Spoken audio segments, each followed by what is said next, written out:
हुकूमत को जो करने के लिए लाया गया था वो काम इन्होंने नहीं करने। इनको और जो हालात कर दिए हैं इस मुल्क के, मुझे लगता है कि और 2-3 महीने में इमरान खान को अवाम से एनआरओ लेना पड़ेगा।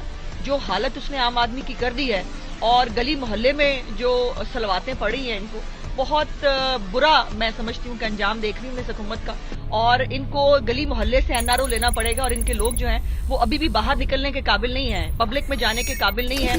और जो फुटेजेस आप लोग भी निकाल के चला रहे हैं वो बड़ी सच्ची लम्हा फिक्रिया है कि आम आदमी जिस बुरी तरह से इस तब्दीली का शिकार हो रहा है, और ये तब्दीली जितना बड़ा डरावना ख्वाब साबित हुई है इस मुल्क के लिए, वो इससे पहले कभी नहीं हुआ।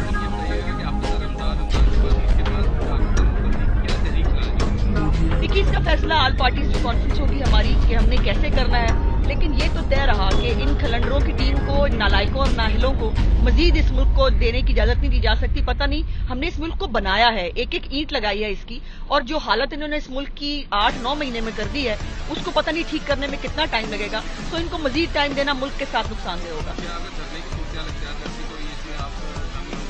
यकीनन होंगी, कोई शक नहीं इसमें, मैं सबसे आगे होंगी। और अभी तो पार्टी शुरू हुई है, अभी आप देखिए आगे आगे उनके साथ होता क्या।